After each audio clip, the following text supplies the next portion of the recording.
आप सभी का स्वागत है मेरे YouTube चैनल पे। आज हम बात करेंगे सीबीएसई बोर्ड क्लास 12 की बोर्ड एग्जाम से रिलेटेड सैम्पल पेपर की। और इस सैम्पल पेपर में करीब 20 क्वेश्चंस होंगे और ये 20 क्वेश्चंस बेहद ही इंपॉर्टेंट है।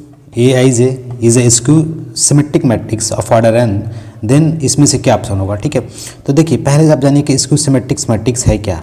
तो स्क्यू सिमेट्रिक मैट्रिक्स उसको बोलते हैं जिसमें कि A transpose equal to -A हो जाए। ठीक है, यानी कोई मैट्रिक्स A हो, ये मतलब स्क्वायर मैट्रिक्स हो, जब उसका आप ट्रांसपोज करोगे तो वो किसके बराबर होगा, -A के बराबर। ठीक है, ये स्क्यू सिमेट्रिक मैट्रिक्स कहलाता है। ठीक है, तो अभी हम सिंपल भाषा में बात करें कि इस पे चारों में ऑप्शन कौन होगा। ठीक है, तो अगर आप मान लो एक मैट्रिक्स लेते हो जैसे A11, A12, A21, A22, ठीक है, ये दो रो दो कॉलम का एक स्क्वायर मैट्रिक्स है जिसका ऑर्डर क्या है, 2 है। अभी ये ए मैट्रिक्स है, ठीक है, इसका नाम ए है। जब इसका आप ट्रांसपोज करोगे ना, ट्रांसपोज, देखिए मैं आपको बताना चाहता हूँ कंसेप्ट। ठीक है, आप इसमें कंसेप्ट जानोगे ये कैसे क्वेश्चन सॉल्व हुए हैं। ठीक है, आप एग्जाम में कंसेप्ट आपके माइंड में सेटअप रहेगा, आप ऑप्शन सीधे डायरेक्टली भी मार सकते हो। ठीक है, तो ए ट्रांसपोज का मतलब क्या होता है, जैसे ये पहला रो है, ये दूसरा रो है, तो इसको ट्रांसपोज का मतलब आप चेंज कर दो, यानी रो से इसको कॉलम बना दो। ठीक है, A21 और A22, ठीक है,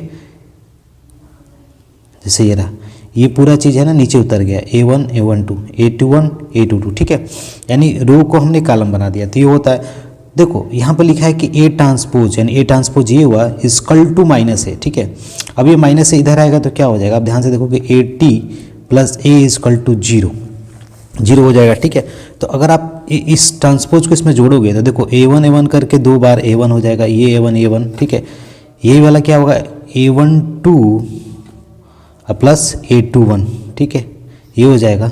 मैं दोनों को जोड़ रहा हूँ। ठीक है, अभी दूसरे वाले में देखना A12 और A21 फिर A12। अब इसमें देखो ये A22 है, ये भी A22 है, तो ये कितनी बार हो जाएगा, 2 टाइम्स A22। ठीक है, ये पूरी चीज़ 0 के बराबर है। 0 का मतलब 0 से कंपेयर करेंगे, तो जब आप 0 से कंपेयर करोगे ना तो ये जो चीज़ है ना A11 करके, ये A1 यानी 2 times of A1 equal to 0 होगा। तो 0 तभी होगा जब A11 एलिमेंट क्या हो, 0, और ये वाला भी जो A22 करके एलिमेंट है ये भी क्या हो, 0। ठीक है, अभी इनको आप 0 जब बोलोगे ना, A12 यानी A12 + A21, अगर आप 0 दिखाओगे तो 0 होने का मतलब क्या सेंस है कि या तो ये 1 होगा या तो -1 ये होगा, ये 2 होगा तो ये -2 होगा। इसमें हम कुछ कह नहीं सकते हैं, कुछ भी हो सकता है, लेकिन इस केस में हम कह सकते हैं कि 2 टाइम्स ऑफ A1, ये 0 है तो A11 की वैल्यू क्या होगी, 0 होगी। ठीक है, तो यहाँ पर हमारा ऑप्शन ये हो जाएगा। देखिए AIJ equal to 0 where I equal to J।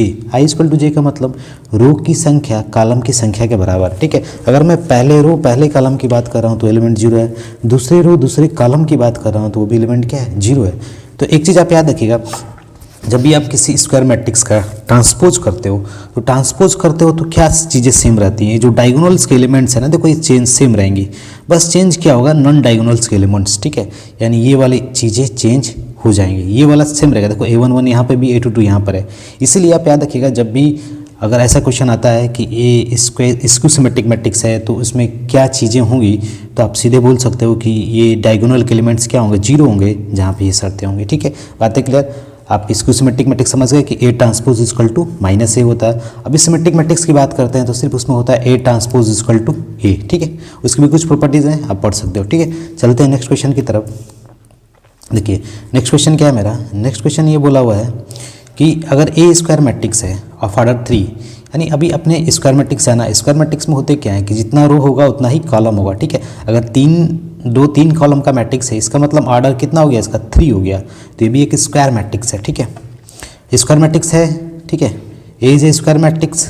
ठीक है, अब ऑर्डर 3 क्या है, तो बोला है कि अगर इसका ट्रांसपोज करते हैं, जैसे मान लो सपोज ये मैट्रिक्स ए था, कुछ एलिमेंट्स इसमें भर दिया होगा। ठीक है, अभी इसका जब हम ट्रांसपोज करते हैं, ट्रांसपोज मतलब कि ये जो रो था ऐसे, इनको हमने ऐसे कर दिया, यानी जैसे ऐसे तीर बना था तो हमने ऐसे कर दिया।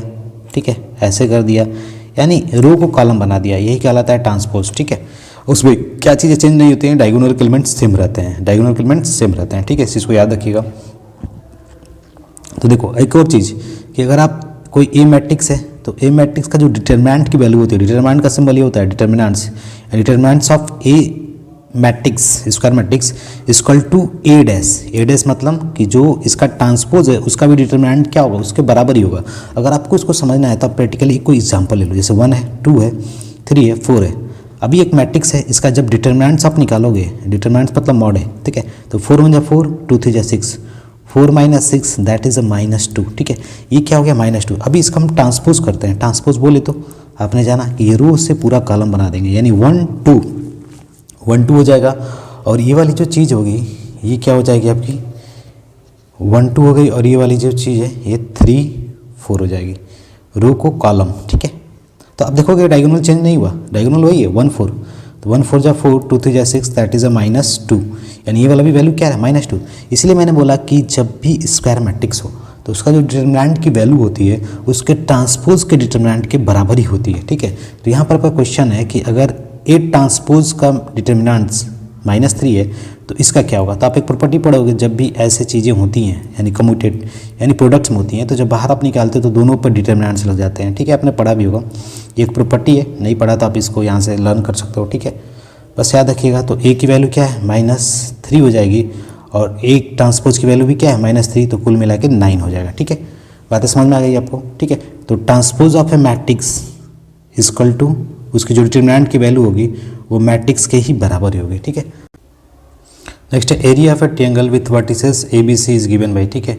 अभी देखो एक ट्रायंगल है जिसका वर्टिसेस मतलब ये किनारा ऐसा दिया हुआ है, ठीक है। तो पूछा है इसमें से कौन सा ऑप्शन सही होगा, यानी एरिया क्या होगी। तो एरिया का फार्मूला बेसिक जानते हो, हाफ पढ़ते आओगे कि अगर ये बेस बी है और ये हाइट ये है क्लास 10th में, ठीक है, हाफ बेस इंटू हाइट बोलते हैं, ठीक है। लेकिन थोड़ा जब हम लार्ज स्केल पे बात करेंगे वेक्टर के टर्म्स में, देखो जैसे ध्यान से आप बोल सकते हो कि ये वेक्टर कौन सा आपका ए बी वेक्टर है, ए से बी की तरफ, ठीक है। अभी आप इसको बोल सकते हो ए सी वेक्टर, सपोज आप यहीं से काउंट करो इनिशियल टू टर्मिनेट, ठीक है। इसको आप बोल सकते हो बी सी वेक्टर, ठीक है। तो एक इसमें फार्मूला चलता है कि अगर आप ऐसे पढ़ते हो कि क्रॉस प्रोडक्ट ऑफ वेक्टर्स, ठीक है। जैसे आपने बोला कि ए बी क्रॉस आपने ए सी बोला, ठीक है, ए बी क्रॉस आपने ए सी, ठीक है। तो इसका मतलब क्या होता है, तो क्रॉस प्रोडक्ट में ये पढ़ाया जाता है ना कि ये क्रॉस प्रोडक्ट का मतलब होता है कि A cross B magnitude of A B, यानी ए बी की जो मैग्नीट्यूड है, ठीक है, फिर मैग्नीट्यूड ऑफ ए सी यानी ए सी का मैग्नीट्यूड है, और उनके बीच का जो एंगल है साइन थीटा, ये, ठीक है, यही होता है वैल्यू। यानी किसी दो वेक्टर का क्रॉस प्रोडक्ट उसके मैग्नीट्यूड का मल्टीप्लाई और उनके बीच के एंगल का साइन थीटा होता है, ठीक है। यानी सिंपल भाषा में ए क्रॉस बी, यानी ए क्रॉस बी किसके बराबर होगा, तो magnitude of A magnitude of B into sine theta, okay clear. तो देखो अभी साइन थीटा क्यों लगाने के इसके पीछे लॉजिक है तो मैं आपको बता दे रहा हूँ, ठीक है। अगर आप मैथ में अगर आप इसको मान लो लेंथ बोलते हो ए, ठीक है, और ये यहाँ पर थीटा है, तो ये वाला जो चीज़ होगा ना दैट इज़ अ परपेंडिकुलर्स, इस पर परपेंडिकुलर होगा। तो जब आप साइन थीटा का फार्मूला इस ट्रायंगल में लगाओगे इस वाले में, तो साइन थीटा क्या हो जाएगा, तो आपका हो जाएगा परपेंडिकुलर, जैसे ये पी है परपेंडिकुलर्स बाई हाइपोटेनस, हाइपोटेनस को मैंने ए माना, ए वेक्टर माना, ये हो जाएगा। अब जब ये इधर चला जाएगा तो A vector into sine theta equal to P, यानी ये परपेंडिकुलर्स की वैल्यू ए साइन थीटा आ गई, ओके। अब जब ये ए साइन थीटा परपेंडिकुलर हो गया तो मुझे यही वेक्टर तो पता करना था, तो ये वेक्टर मान लेता हूँ बी है, तो फाइनली मेरा आंसर क्या हो जाएगा, बी इंटू हाफ यानी बेस इंटू ए साइन थीटा, ठीक है। तो इसी के बेस पे इन्होंने ये बनाया है, देखो half A B cross A C, A B cross A C मतलब क्यों, क्योंकि आप ए से स्टार्ट करो बी और ए सी, ठीक है। तो ए सी साइन थीटा से ये मिला और ये भी हो गया, ठीक है। अब मैग्नीट्यूड का मतलब जानते ही हो, जैसे दो चीज़ें ऐसे मैग्नीट्यूड में करके आएंगे तो बाहर आएंगी तो क्या हो जाएंगे, मैग्नीट्यूड ही हो जाएगी, ठीक है। सब चीज़ें पढ़ चुको, ठीक है, इसको आप समझ सकते हो। Next question, the value of के फॉर विच द फंक्शन, जिसके लिए जो फंक्शन है ये क्या हो, कंटिन्यूस हो। तो आप एक चीज़ जानते हो, कोई फंक्शन कंटिन्यूस तभी हो जब उसका लिमिट उस पॉइंट पर डिफाइंड हो, ठीक है। यानी लिमिट उस पॉइंट पर डिफाइंड है। तो लिमिट डिफाइन का क्या सेंस है, लिमिट डिफाइन का सेंस ये है कि जो राइट हैंड लिमिट है यानी R H L equal to L H L, यानी L H L left hand limit के बराबर हो। और कंटिन्यूस कब होगा, जो कंटिन्यूस तभी होगा जब उस पॉइंट पे, यानी अगर x टेंस टू c है तो fx की वैल्यू इस राइट हैंड लिमिट और लेफ्ट हैंड लिमिट के बराबर हो। तो यहाँ पर कुछ आपको जाना नहीं, देखो x की वैल्यू 0 दी है तो सीधे बोल सकते हो ये k के बराबर था, यानी x इक्वल टू 0 पॉइंट पे इसकी वैल्यू क्या थी, k थी। तो हमें लिमिट किस पे चेक करना है, 0 ही पे चेक करना है। तो हम चले जाते हैं किस में, limit x tends to, suppose हम 0 ग्रेटर पे जाते हैं, 0 पॉजिटिव पे, तो 0 पॉजिटिव पे जाते हैं तो ये जो चीज़ें हैं ना इसको थोड़ा कन्वर्ट करना पड़ेगा, ठीक है। तो इस ट्रिग्नोमेट्री को हम कन्वर्ट कर लेते हैं, ठीक है। पहले देखिए, तो आप लिख सकते हो f0 की वैल्यू क्या है, k के बराबर दिया हुआ है, ठीक है। अब यहाँ पर हमें निकालना क्या है, f0 माइनस की वैल्यू, ठीक है, ऐसे लिमिट लगा के, ठीक है। किसी एक के बराबर दिखा दो, या तो f0 प्लस के बराबर दिखा दो, 0 प्लस पे निकाल के दिखा दो और इक्वेट कर दो तो k की वैल्यू निकल जाएगी, ठीक है। तो पहले इसको हम सिंपल कर लेते हैं, ठीक है। अभी एक फार्मूला आप पढ़ते आते हो, cos 2x क्या होता है, 2 cos स्क्वायर x माइनस 1 या 1 माइनस 2 साइन स्क्वायर x, ठीक है। ये चीज़ें आप पढ़ते आ रहे हो, तो इसमें कौन सा फार्मूला सही रहेगा, तो बेटर यही रहेगा। आप देख सकते हो क्योंकि आगे माइनस है तो ये माइनस हो जाएगा, ये प्लस हो जाएगा, तो फाइनली हो क्या जाएगा ऊपर 2 साइन स्क्वायर 2x। अब 2x क्यों हुआ, आप समझ सकते हो चीज़ों को, 2x क्यों हुआ, ठीक है, क्योंकि यहाँ पर 4x है, यहाँ पे क्या आपका 4x है। अब यहाँ पे 2x है तब x आ रहा था, जब 4x होगा तो ये क्या हो जाएगा 2x हो जाएगा, ठीक है। तो 2 साइन स्क्वायर 2x, अभी देखो 2 से कैंसिल होगा तो नीचे क्या बचेगा 4x स्क्वायर, ठीक है। अभी आप एक और चीज़ पढ़ते आते होंगे, sine x by x limit x tends to 0, ये फार्मूला होता है, आप प्रूफ भी किए होंगे। Limit x tends to 0 sine x by x equal to क्या होता है 1 होता है। तो यहाँ पर मेरा क्या हो जाएगा साइन 2x का होल स्क्वायर बाई एक्स का बाई 2x का होल स्क्वायर, क्यों, क्योंकि नीचे आपका क्या था, नीचे आपका 4 बचा था, ठीक है। आप चेक कर सकते हो, क्योंकि नीचे आपका क्या बचा था 4 बचा था, क्योंकि 2 कट गया था, तो 2 2 जा 4। अब x टेंस टू 0 कर दोगे, limit x tends to 0 plus कर देना, 0 प्लस का मतलब क्या होगा, अब x की वैल्यू 0 प्लस h रखोगे तो फाइनली 1 ही आएगा, तो इसका मतलब k की वैल्यू क्या हो जाएगी आपकी 1 हो जाएगी, ठीक है। चेक कर सकते हो आप, ठीक है। ठीक है, देखो यहाँ पे x tends to 0 plus low या 0 माइनस लो, ठीक है, तो ये तो टर्म बन गया ना आपका, तो x की जगह पे आप 0 प्लस h रखना, ठीक है। यहाँ पे भी 0 प्लस h रखना, ठीक है। तो ये फार्मूला क्रिएट हो जाएगा साइन 2h बाई 2h का होल स्क्वायर, ठीक है। तो ये चीज़ें हो जाएंगी सॉल्व।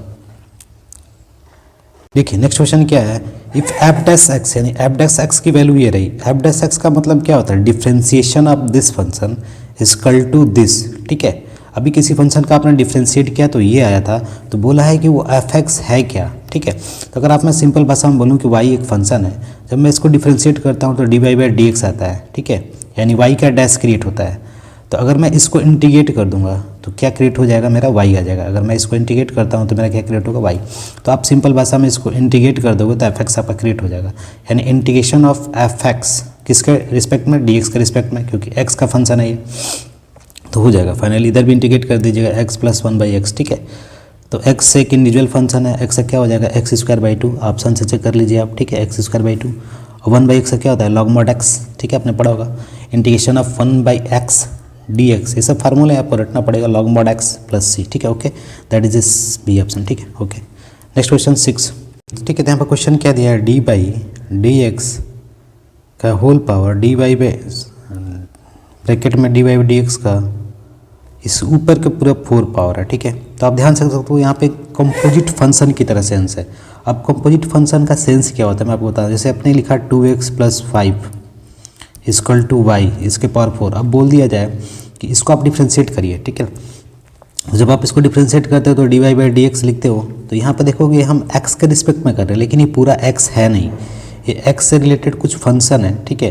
तो यहाँ पे कंपोजिट फंक्शन बना, तो हम इसको करते क्या है, रूल लगा के, जैसे हम रूल क्या पढ़े हैं, डी बाई डी एक्स, कोई x नाम का फंक्शन x के पावर n, तो लिखते क्या है n x n माइनस 1, ठीक है, ये हो गया। लेकिन अभी ये पूरा x है नहीं, तो फिर हम एक बार इसको डिफ्रेंशिएट करते हैं, D by D x 2x plus 5, उसी टाइप का ये सेंस है यहाँ पे।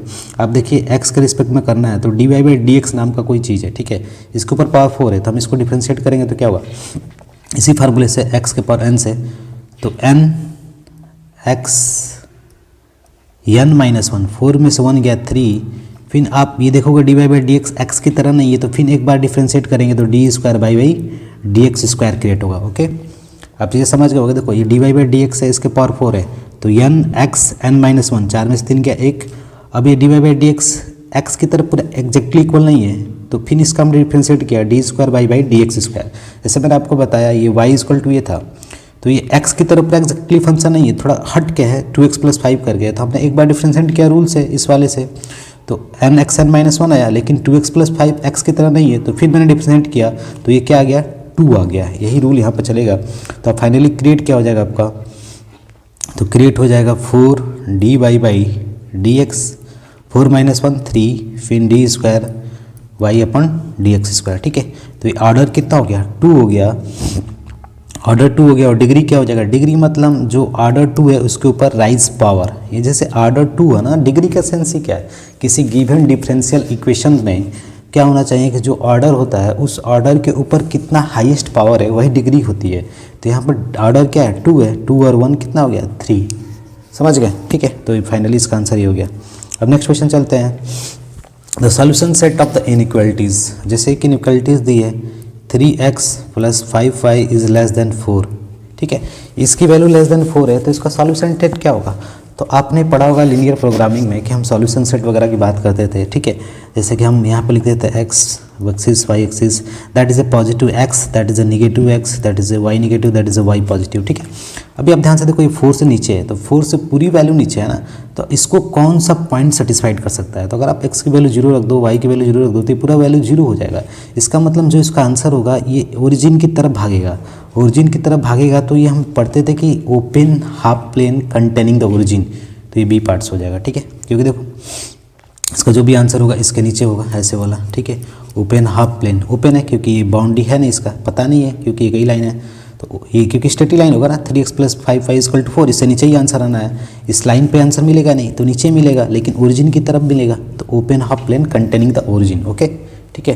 अब नेक्स्ट क्वेश्चन क्या है, तो आप देख सकते हो scalar projection of the vector on vector ये। ठीक है, तो इसको समझने के लिए आप एक चीज़ जानते हो कि a.b, ठीक है, क्या होता है a.b, किसी वेक्टर का a.b magnitude of a into magnitude of b into cos theta होता है। इसी फार्मूले के सेंस पे ये बना हुआ है। ठीक है, तो अभी हमें निकालना क्या, scalar projection of the vector, इस वेक्टर का ऑन द वेक्टर इस पे।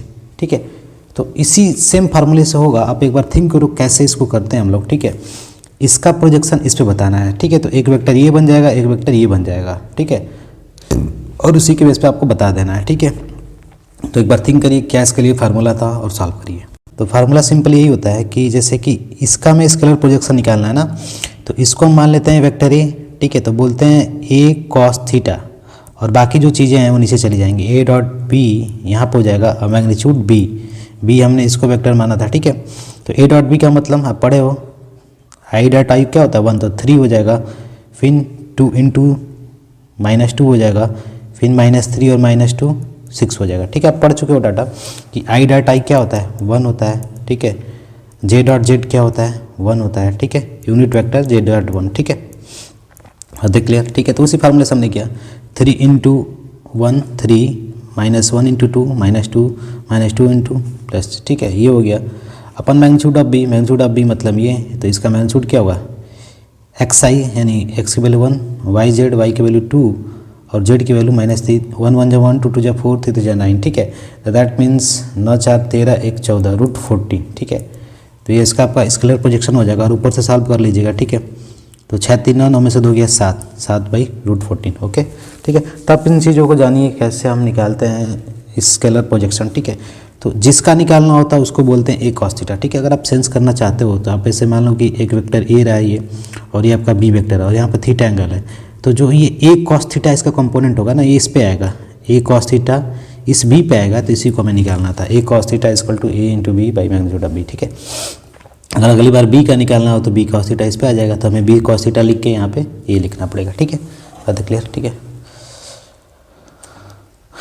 हाँ, तो इसमें आपने जाना होगा कि i.i यानी वेक्टर i 1 होता है, और i.j ये सब ऑर्थोगोनल होते हैं, तो ये 0 हो जाते हैं। ठीक है, 90 के एंगल बनाते हैं। ठीक है, क्योंकि i वेक्टर x के लंग होता है और j वेक्टर y के लंग। ठीक है, अभी बात करते हैं नेक्स्ट क्वेश्चन की तरफ। ठीक है, तो वैल्यू ऑफ इसका वैल्यू पूछा है क्या होगा। ठीक है, तो यहाँ पर आप ध्यान से देखिए, यहाँ से 2 से हमें कहाँ तक जाना है, 3 तक जाना है। ठीक है, x/x² + 1 dx। ठीक है, अभी इन चीज़ों को हम क्या बोल सकते हैं, क्योंकि आप देखो ना ये नीचे पूरा एक फंक्शन है। अभी आप जब इसको t मानोगे तो t = क्या होगा x² + 1 Δt/Δx क्या होगा 2x होगा। ठीक है, 1 की वैल्यू 0 हो जाएगी, तो यहाँ पर आप जब dx को इधर भेज दोगे तो 2x dx हो जाएगा dt, अब 2 को नीचे भेज दोगे तो x dx की वैल्यू क्या हो जाएगी, dt/2, ठीक है। तो फाइनली ये क्या हो जाएगा, 2 से 3 dt/2, और ये पूरी वैल्यू क्या हो जाएगी, t हो जाएगी, क्या हो जाएगी, t। दिक्कत कुछ नहीं, ठीक है। तो ये हो गया। अब यहाँ पर dt/t क्या हो जाएगा, तो इसका फार्मूला जानते हो, dt/t क्या होता है, log mod t। log mod t का मतलब log mod x² + 1।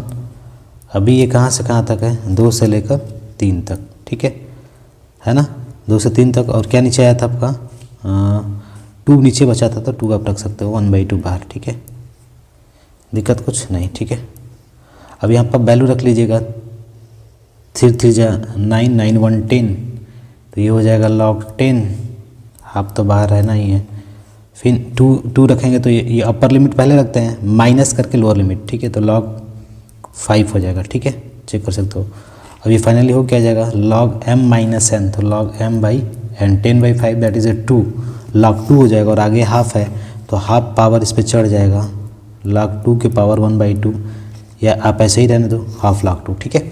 तो सिंपल देखो, हमने क्यों इस फार्मूले का यूज़ किया, क्योंकि नीचे आपका क्या था, x² + 1 था x² + 1, तो x² + 1 को जब हम t मानेंगे तो हमें एक सेंस क्लियर होगा कि 2x बन जाएगा, हम इसको रिप्लेस करेंगे, ठीक है, t मान के, तो ऊपर 2x क्रिएट होगा, तो सब डाटा चेंज हो जाएगा किस में, इस t के टर्म में, ठीक है।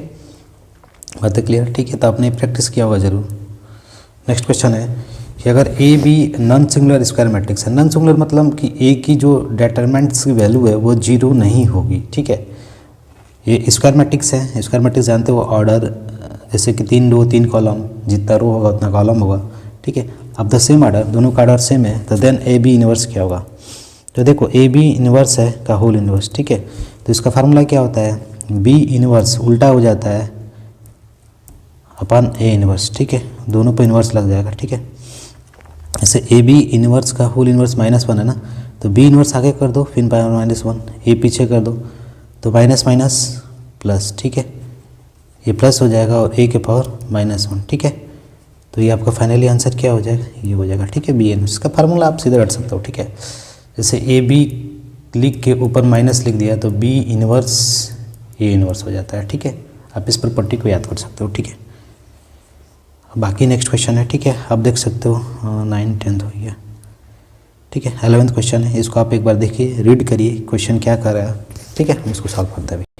तो 11th क्वेश्चन आपने देखा होगा, इस क्वेश्चन में पूछा है कि जो कॉर्नर पॉइंट्स दिए हुए हैं, ठीक है, और ये लीनियर प्रोग्रामिंग के क्वेश्चंस है। इसमें बोला है कि मिनिमम वैल्यू क्या होगा इस फंक्शन का, जो ऑब्जेक्टिव फंक्शन है जेड, ठीक है, इसका मिनिमम वैल्यू क्या होगा, ठीक है। तो आपने ट्राई जरूर किया होगा, ठीक है। तो मिनिमम वैल्यू यानी जेड की मिनिमम वैल्यू क्या होगी, जो 4x + 6y करके, ठीक है। तो देखो यहाँ पे जो मेरा फिजिबल रीजन है ये है, ठीक है, ये वाला इसने किया है। तो कॉर्नर पॉइंट्स क्या है, 0, यानी x की वैल्यू एक बार 0 रखिए, y की वैल्यू 4, ठीक है।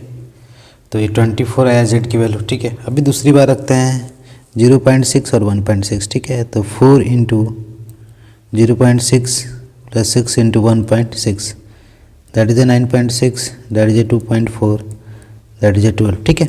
इसी तरह 3 0 रखिए, तो 3 4 जा 12 और 0, यानी इस वाले पॉइंट पे और इस वाले पॉइंट पे पूरी वैल्यू क्या आ रही है, 12।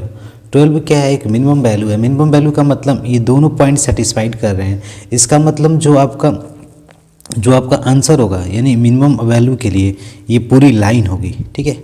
क्यों पूरी लाइन होगी, क्योंकि ये जो पूरा लाइन है, इस लाइन पे जितने पॉइंट्स होंगे, जहाँ पे भी आपके आंसर होंगे मिनिमम ही होंगे, ठीक है। तो at every point of the line segment joining the point C, यानी इन दोनों पॉइंट्स को ज्वाइन करने वाला जो लाइन होगा, इस पे मिनिमम वैल्यू मिलेगी। क्यों, क्योंकि यहाँ पे भी मिनिमम वैल्यू है, यहाँ पे भी मिनिमम वैल्यू है, इसीलिए पूरे लाइन पे हो गई, ठीक है। बात है क्लियर, क्योंकि ये पूरा जो दोनों पॉइंट्स है एक तरह से सेटिस्फाइड कर रहा है जेड की वैल्यू को, तो इसके बीच में जितने पॉइंट्स होंगे वो भी इसको सेटिस्फाइड करेंगे, ठीक है। तो ये हो रहा है, ठीक है। नेक्स्ट क्वेश्चंस, तो देखिए यहाँ पर देखिए क्या है कि अगर ये एक डिटरमिनेंट्स दिया है, ठीक है, then the possible value of x is, ठीक है। तो x की पॉसिबल वैल्यू क्या होगी, ठीक है। तो डिटरमिनेंट्स का मतलब क्या होता है, आप जानते हो कि हम इसमें ये जो सिंबल है डिटरमिनेंट का सिंबल है, ठीक है। तो 2 1 जा 2 ऐसे करते हैं, फिर 5 4 जा 20, तो तो इसका डिटरमिनेंट की वैल्यू हो गई -18, ठीक है। अब ये -18 किसके बराबर होगा, इसके इक्वल होगा, तो 2x² -24, ये पूरी वैल्यू इसके बराबर हो गई, ठीक है। अभी 24 इधर आएगा तो +6 बचेगा, आप चेक कर सकते हो, ठीक है। +24 और -18 +6, ठीक है। 2 से कैंसिल, दैट इज़ 3, तो x की वैल्यू क्या हो जाएगी +√3, ठीक है। तो ये वैल्यू क्या हो जाएगी, x की वैल्यू एक बार या तो √3 हो गई या तो -√3, क्यों, क्योंकि देखो ध्यान से आपकी पूरी x² की वैल्यू 3 है, तो या तो आप प्लस में ले लो या तो आप माइनस में ले लो, दोनों वैल्यू जस्टिफाइड है, ठीक है। तो इसका सिंबल याद रखिएगा, ये डिटरमिनेंट्स का सिंबल है, ठीक है। ऐसे क्रॉस किया तो 2 1 ऐसे करना है। अभी ये ऐसे रहता है तो हम बस कंपेयर कर लेते, क्या करते हैं, कंपेयर, क्योंकि मैट्रिक्स होता है तो इसका टर्म्स इससे कंपेयर होता है और इसका टर्म इससे कंपेयर होता है, ओके, ठीक है। अब चलते हैं नेक्स्ट क्वेश्चन की तरफ, 13, ठीक है। 13 में क्या है कि अगर ए एक स्क्वायर मैट्रिक्स है, ठीक है। स्क्वायर मैट्रिक्स आपने जाना कि जिसमें जितने रो होते हैं उतना ही कॉलम होते हैं। अगर 3 रो 3 कॉलम है तो वो स्क्वायर मैट्रिक्स है, ठीक है। 2 रो 2 कॉलम, ऑर्डर 3 है। तो अगर इसकी वैल्यू ए है यानी डेट ए यानी डिटरमिनेंट ए की वैल्यू ए है, तो एडजॉइंट ए की डिटरमिनेंट क्या होगा, या डिटरमिनेंट्स ऑफ एडजॉइंट ए क्या होगा। तो एक फार्मूला आपने पढ़ा होगा, जो एडजॉइंट ए की वैल्यू होती है ये डिटरमिनेंट्स ऑफ ए के पावर n-1 होती है, ठीक है। आपने पढ़ा होगा या इसका प्रूफ भी देखा होगा, बुक में प्रूफ है इसका, ठीक है। तो ये कैसे करते हैं, आप एडजॉइंट भी जानते हो। एडजॉइंट निकालने के लिए फार्मूला पार्टिकुलर होता है, जैसे कि एडजॉइंट कैसे निकलता है, तो ए इनवर्स से भी निकलता है। A inverse equal to adjoint of A into determinants A, ठीक है। ऐसे करके वैल्यू होती है, ठीक है। और भी पढ़े होगे एडजॉइंट ए को फैक्टर के हेल्प से निकालते हैं, ठीक है। तो वो सब आप चीज़ें पढ़ सकते हो। हमें बस जानना था कि एडजॉइंट ए क्या होगा, तो इस फार्मूले को याद रखना चाहिए। तो यहाँ पर ए की वैल्यू क्या है 5, n मतलब ऑर्डर 3 ऑर्डर का है, तो 3 - 1 5 के पावर 2 दैट इज़ 25, ओके, ठीक है। अब एडजॉइंट ए आप निकालना भी जानते होगे, जैसे को फैक्टर निकालते हैं बस उसी के हेल्प से निकालते हैं इसको, ठीक है। अब नेक्स्ट क्वेश्चन क्या है आपका, तो ये रहा 5 है 25, ठीक है। इस फार्मूले को आप लर्न कर सकते हो, adjoint of A equal to determinants A के पावर n। अभी यहाँ पे डिटरमिनेंट्स की वैल्यू है, यानी एडजॉइंट ए निकालिए, फिर इसका डिटरमिनेंट की जो वैल्यू होगी ये होगी। इसका प्रूफ देख सकते हो, बुक में है, ठीक है, अवेलेबल। अभी नेक्स्ट है given 2 independent events, 2 independent events हैं, ठीक है। अभी ए और बी है, ठीक है। अभी इंडिपेंडेंट इवेंट क्या होता है कि ऐसा इवेंट जो पहले एक दूसरे पर डिपेंड ही नहीं करते हैं, ठीक है। जैसे आपने एक लूडो छक्का गोटी लिया, यानी जो बोलते हैं डाइस को आपने फेंका तो या तो 1 आएगा तो 2 आएगा, अच्छा है, ठीक है। फिर अगली बार फेंका तो हो सकता है कुछ भी आ जाए। तो ये सब इंडिपेंडेंट इवेंट है, यानी पहला वाला सिचुएशन और दूसरी वाली सिचुएशन में कोई संबंध नहीं है। अगर आप इसको फेंक रहे हो तो 1 से 6 तक आ सकता है, इसमें भी क्या हो सकता है 1 से 6 तक आ सकता है।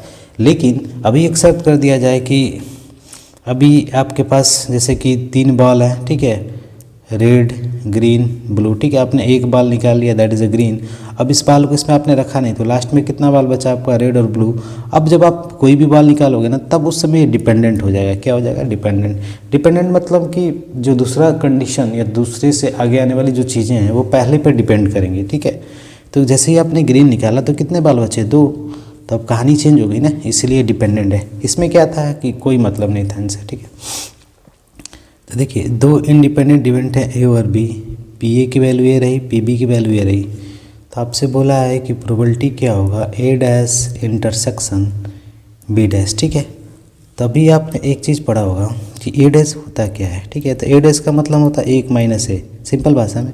जैसे प्रोबेबिलिटी ऑफ ए डैश निकालना है तो प्रोबेबिलिटी ऑफ ए 1 में से माइनस कर दीजिए, ठीक है। ए डैश का मतलब होता है नॉट ऑफ ए, यानी ए का न होना, ठीक है, बात है क्लियर। तो यहाँ पे क्या होगा, तो probability of A dash intersection B, तो probability of A dash into probability of B dash, ठीक है।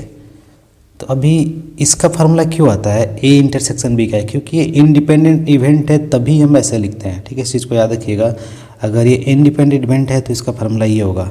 अब पी ए डैश कैसे आप निकालोगे, तभी मैंने बताया कि पी ए की वैल्यू ये रही, तो 1 में से पी ए घटा दो 0.3 दैट इज 0.7, तो पी ए डैश की वैल्यू 0.7, ठीक है, इनटू पी बी डैश कैसे निकलेगा, तो ये इसको भी 1 में से घटा दो 0.4 मल्टीप्लाई कर दो that is your answer, okay, ठीक है। तो कहने का मतलब क्या है कि इंडिपेंडेंट इवेंट होंगे तो जब भी आपसे इंटरसेक्शन का क्वेश्चन पूछता है, इंटरसेक्शन बोले तो ए एंड बी, यानी A and B, A intersection B मतलब ए और बी में जो कॉमन है, ठीक है, ए और बी दोनों होंगे, ठीक है, उस जगह में। तो अगर इंडिपेंडेंट इवेंट है तो सीधे इनका गुणा कर देंगे, probability of A into probability of B, ठीक है, या इसको रट्टा मार सकते हो, ठीक है। Next question, the general solution of the differential equation. एक डिफरेंशियल इक्वेशन है, इसका जनरल सॉल्यूशन यानी सामान्य सॉल्यूशन क्या होगा, ठीक है। अभी सामान्य सॉल्यूशन का मतलब क्या होता है, जैसे आप लाइन का इक्वेशन लिखते हो 2x + y = 6, ठीक है, इसी तरह इस डिफरेंशियल इक्वेशन की हेल्प से आप कोई इक्वेशन बनाइए, वो इक्वेशन किसी का भी हो सकता है, स्ट्रेट लाइन का हो सकता है, सर्कल का हो सकता है, यानी जितने भी ज्योमेट्रिकल फिगर है उसमें से कोई भी हो सकता है, ठीक है। तो हमारा पर्पज़ क्या होता है, हमारा पर्पज़ यही होता है कि इस चीज़ को हमें हटाना होता है, यानी डी वाई और डी एक्स को हटाना होता है। तो कभी भी आप ध्यान से देखोगे डी एक्स और डी वाई तभी हटते हैं जब हम इसका इंटीग्रेशन करते हैं, ठीक है। तो हमें इसका इंटीग्रेशन करना पड़ेगा। तो देखो ये वाई वाला इसके टाइप का है, तो इधर चला जाएगा डी वाई बाई वाई, ठीक है। अभी ये डी एक्स बाई एक्स हो जाएगा, ठीक है, इधर आ जाएगा। अब दोनों साइड हमने इंटीग्रेशन लगा दिया, क्या हो जाएगा, log mod X plus log mod Y plus C, ठीक है, हो गया, बात है क्लियर, ठीक है। अभी ध्यान से देखो यहाँ पर ये क्या है ना कि ये आपका log mod x है प्लस log mod y है प्लस c है, ठीक है। हम इस चीज़ को और मॉडिफाइड कर सकते हैं, ठीक है, कैसे, तो आप log mod x minus log mod y = c, तो क्या लिख सकते हो, log mod x by y, sorry यहाँ पे भी आप log c ले लीजिएगा, ठीक है, क्योंकि log में c लगा दोगे तो कोई दिक्कत है नहीं, ठीक है। log x by y = log c, ठीक है। तो x बाई वाई = c, तो x, तो आप बोल सकते हो x = YC। इसका आंसर जो आ रहा है आपका x = YC आ रहा है, लेकिन मेरा आंसर क्या है, y = 6 दे रहा है, तो ऐसा भी हो सकता है आंसर। बस आपको करना क्या है, जैसे आप यहाँ पर लिख रहे हो ना log mod x, ठीक है, ऐसे पूरा इक्वेशन एक बार समझ लेते हैं क्या था, ठीक है। तो देखिए y dx = x dy था, ठीक है, तो हम लिख सकते हैं dx by x = dy by y, ठीक है। अभी इधर लॉग इंटीग्रेशन लगाया, इधर लगाया, तो हम क्या लिखते हैं कि log x, ठीक है, log mod x plus log mod c लिख सकते हैं, ठीक है। इधर अब हम इधर c लगा सकते हैं, ठीक है।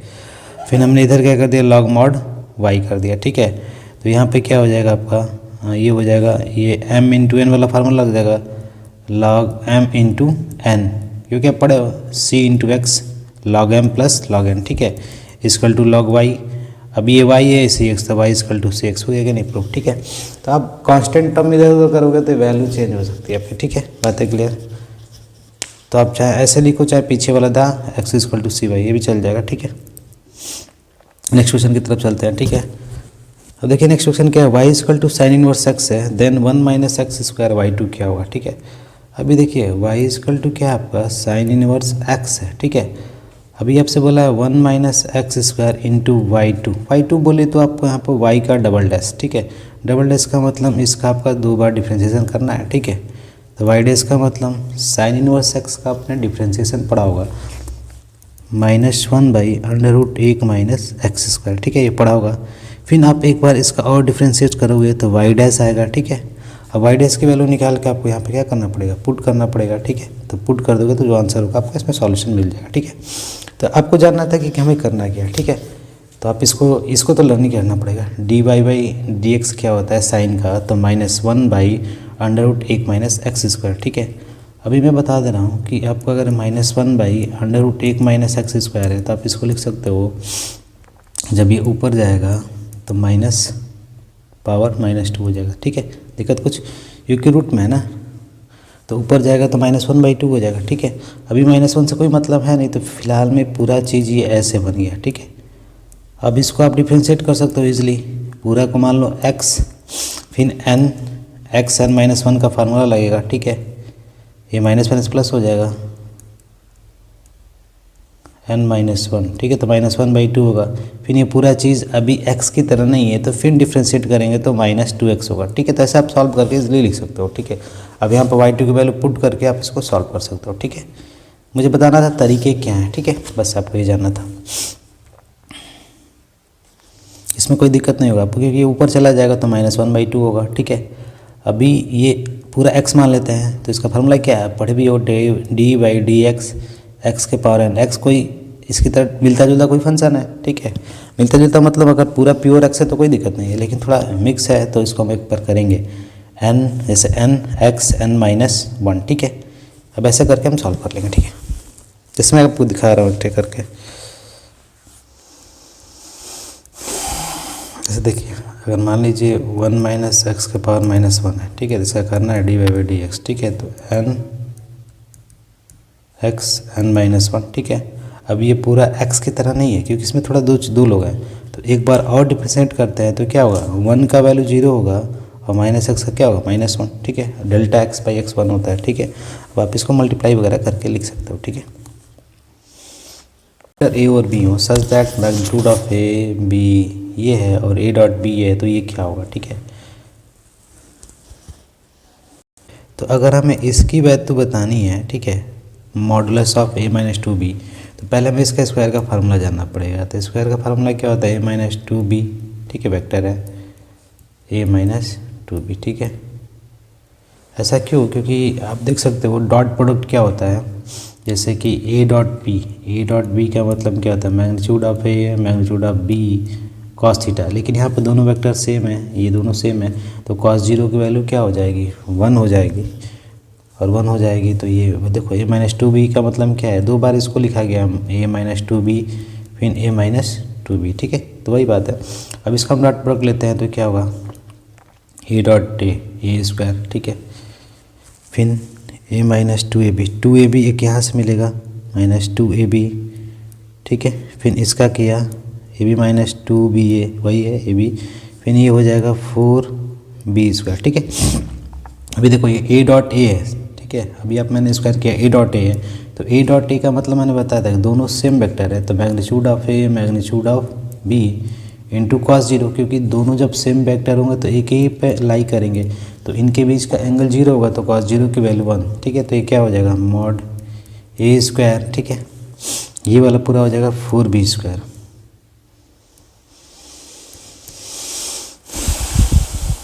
ठीक है। और ये वाला हो जाएगा minus four A dot B, क्योंकि ए डॉट बी रहेगा क्योंकि दोनों वेक्टर अलग अलग है, ठीक है। आप देख सकते हो माइनस फोर ए बी, ठीक है। तो ए स्क्वायर मतलब मॉड ए का स्क्वायर मतलब दो दूनी के चार, फोर बी स्क्वायर मतलब फोर इंटू बी का स्क्वायर, थीजा nine, minus four A B चार चौके सोलह, ठीक है। 36 चार 40 में से 16 गया, दैट इज ए 24, ठीक है। अभी ये 24 हो गया तो इसका मतलब क्या हो गया, तो इसकी वैल्यू आ गई, इसकी किसकी स्क्वायर की वैल्यू आई, ठीक है। अभी स्क्वायर हटाने के लिए हम क्या कर देंगे 24 पे रूट लगा देंगे, तो किसकी वैल्यू आ जाएगी, सिर्फ एक मॉडुलस यानी ए माइनस टू बी की वैल्यू आ जाएगी, दैट इज़ दिस वन, ठीक है। क्योंकि आप समझ लो रूट 24 किससे बना है, तो 4 इंटू सिक्स से बना है, 4 का स्क्वायर रूट क्या होता है 2 होता है, 2 रूट 6, ठीक है ना बात। 4 का स्क्वायर रूट 2 तो 2 रूट 6, ओके। नेक्स्ट क्वेश्चन है क्वेश्चन नंबर 18 की, ठीक है। यहाँ पर दिया क्या है कि P एक पॉइंट है जो कि लाइन ज्वाइनिंग द पॉइंट, यानी जैसे आपने एक पॉइंट ए लिया, ए पॉइंट लिया और यहाँ पे एक बी पॉइंट है, आपने इसको ज्वाइन कर दिया। अब यहाँ पे ए का कोऑर्डिनेट है 0 5 माइनस 2, ठीक है, ये रहा। बी का कोऑर्डिनेट है 3 माइनस 1 और 2 रहा, ठीक है। ये आप देख सकते हो ये 3 डायमेंशन से क्वेश्चन है, ठीक है। ये पॉइंट का कोऑर्डिनेट है और इस पॉइंट का कोऑर्डिनेट है, इस दोनों पॉइंट के हेल्प से आप इक्वेशन बना सकते हो एक लाइन का। वो लाइन का इक्वेशन क्या होगा, x minus x one by x two minus x one, आपने पढ़ा होगा। फिर y minus y one upon y two minus y one, फिर z minus z one upon z two minus z one, ठीक है, okay. अब ये तो लाइन का इक्वेशन हो गया, लेकिन बोला है कि P एक पॉइंट है जो कि इस लाइन पे लाई करता है, ठीक है, कहीं होगा। अभी लाइन कैसा है, तो ये 3D में लाइन है, 3 डायमेंशन स्पेस में लाइन है, तो P एक पॉइंट होगा तो P का भी अपना एक पार्टिकुलर कोऑर्डिनेट होगा, वो भी एक्स वाई जेड के फॉर्म में होगा। तो अगर बोल रहा है कि अगर x कोऑर्डिनेट P का 6 है तो z कोऑर्डिनेट क्या होगा, ठीक है। तो आप जो ये इक्वेशन लिखते हो ना लाइन का, इसमें आपने x1 तो ये रखा, x1 y1 z1 ये वाला, और x2 y2 ये रखा, तो जो ये x का कोऑर्डिनेट यहाँ से आएगा ना, वही वैल्यू क्या होगी इस P पॉइंट के लिए काम करेगी, ठीक है। तो इसको हम सॉल्व करेंगे। देखिए पहले लाइन का क्वेश्चन बनाते हैं, x minus x one x two minus x one, 3 में से 0 हो गया, 3 डायरेक्ट लिखा, y minus y one that is a 5, y2 minus y one minus 6, क्योंकि minus 1 minus 5 minus 6, z minus z one upon y2 minus y one that is a 4, okay. 2 में से 2 गया 4, okay ठीक है। तो ये पूरी वैल्यू हम मान लेते हैं k के बराबर है, ठीक है। तो x/3 इजकल टू k होगा, या आप बोल सकते हो हाँ ये सब k के बराबर होगा, कुछ न किसी कांस्टेंट नंबर के बराबर होगा। अगर x/3 k के बराबर है तो x की वैल्यू क्या होगी, 3k के बराबर होगी, x की वैल्यू 3k के बराबर होगी। लेकिन इसने बोला क्या है कि जो x का कोऑर्डिनेट है वो क्या है, 6 है, ठीक है। तो यहाँ पर आप देख सकते हो जो x का कोऑर्डिनेट है क्या है, 6 है। तो 3k इजकल टू हम क्या बोलेंगे 6, तो k की वैल्यू क्या हो जाएगी 2, ओके। जब k की वैल्यू 2 होगी तो हमें पूछा क्या है z कोऑर्डिनेट, तो इसके हेल्प से हम z कोऑर्डिनेट निकाल लेंगे। तो यहाँ पर आपको करना है क्या है, k की जगह पे 2 रखना है, ये प्लस हो जाएगा 4, 4 2 जा 8, 8 में से 2 गया 6, ठीक है। तो ये वाली वैल्यू क्या हो जाएगी 6, तो z कोऑर्डिनेट क्या हो गया 6 हो गया, ठीक है। तो बस इस 2 पॉइंट के हेल्प से आपको लाइन का इक्वेशन बनाना था और इसी किसी कांस्टेंट नंबर के बराबर दिखाना था। और जो ये x, y और z है ये सब क्या है, ये वेरिएबल पॉइंट्स हैं जो कि इस लाइन पे लाई कर रहे हैं। तो यही पॉइंट है आपका p जो इसको सेटिस्फाइड कर रहा है, ठीक है।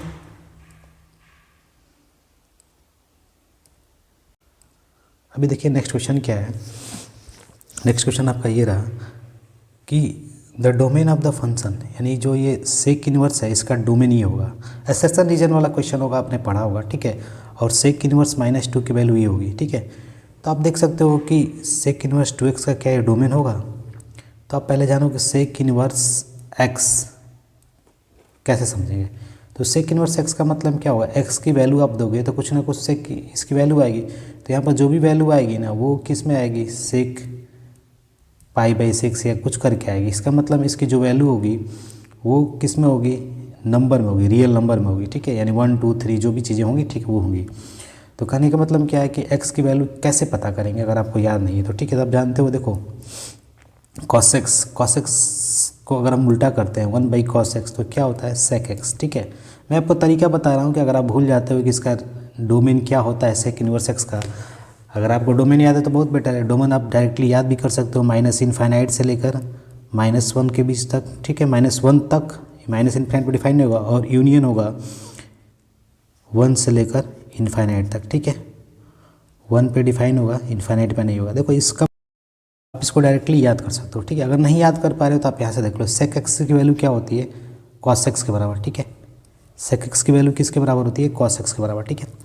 अभी कॉस का सबसे लोअर वैल्यू क्या होता है, कॉस की सबसे लोअर वैल्यू होती है -1 और अपर वैल्यू होती है 1, ठीक है। -1 से 1 के बीच में होता है, ठीक है। अब कॉस की एक बार वैल्यू 0 भी होती है, तो कॉस 90 पे 0 होता है, तो 0/1 करेंगे तो इनफाइनाइट आएगा ना। तो इसीलिए सेक एक्स की वैल्यू क्या होती है, इनफाइनाइट तक जाती है। और यहाँ पे कॉस की वैल्यू आप अगर 1 रखते हो तो ये 1 होगा, ठीक है। अगर आप cos 30 की वैल्यू रखते हो √3/2 तो ये 1 से बड़ा हो जाता है, इसलिए 1 से बड़ी वैल्यू आती है और -1 से छोटी आती है, ठीक है। आप इसको एक रट्टा मार सकते हो, ठीक है। लेकिन यहाँ पर हमारे पास क्या है, यहाँ पर हमारे पास 2x है। तो 2x का मतलब जो 2x की वैल्यू क्या थी हमारी, -∞ से -1 तक थी, और साथ में थी 1 से लेकर इनफाइनाइट तक, ठीक है, ओके। तो यहाँ पर आप देखो ध्यान से, हमें 2x की वैल्यू -1 तक जा रही, तो -1, तो x की वैल्यू क्या होगी -1/2, तो इसलिए ये आंसर होगा आपका -1/2 से इनफाइनाइट और ये 1/2 से इनफाइनाइट तक, ठीक है। क्योंकि ये 2x है ना, हमने x के लिए पढ़ा था, ये जो पूरी चीज़ थी ये x के लिए थी। 2x के लिए लोगे तो x की वैल्यू 1/2 होगा, सिंपल सी बात है। तो ये पहला सही है। दूसरा क्या आपका, तो दूसरा देखिए सेक इनवर्स -2, ठीक है। अभी सेक इनवर्स -2 है। तो अभी आप देखो कॉस, अगर आपको नहीं याद है तो cos 60 की वैल्यू क्या होती है 1/2, और कॉस का उल्टा सेक होता है, तो 1/cos करोगे तो 2 पर चला जाएगा, यानी 2। तो ये 60 की वैल्यू होनी चाहिए, लेकिन 60 होता है क्या है, π/3 होता है, लेकिन इसने क्या दिया है -π/4, तो ये फॉल्स है। तो इसमें हम बोलेंगे कि A इज़ ट्रू और इज़ फॉल्स, ठीक है, बातें क्लियर। तो देखो यहाँ पे मेन चीज़ क्या था, आपको ये सब चीज़ें पता होनी चाहिए। पता नहीं है तो आप अपने अनुसार कुछ कंसेप्ट या टिक्स बना सकते हो, ठीक है, लर्न करने के लिए। क्योंकि आपको ये पता होना चाहिए सेक किसका उल्टा होता है, 1/cos का होता है। तो cos की वैल्यू याद है तो सेक पे सेट कर सकते हो माइंड अपना, ठीक है। नेक्स्ट है acute angle between the line, एक लाइन ये रहा, ठीक है, और x एक्सिस, ठीक है, ये रहा। तो एक्यूट एंगल आप फार्मूला पढ़े हुए कि cos थीटा, ये पढ़ा होगा आपने फार्मूला, cos थीटा का फार्मूला होता है, ठीक है। और ये 3D वाला लाइन है, आप देख सकते हो ये वेक्टर वाला है, r = a + λb, ठीक है। और x एक्सिस का इक्वेशन क्या होगा, तो x एक्सिस का इक्वेशन होगा आपका I 0j प्लस 0 के बोल सकते हैं, ठीक है। एक्स एक्सिस है तो ये, ठीक है, बात है क्लियर।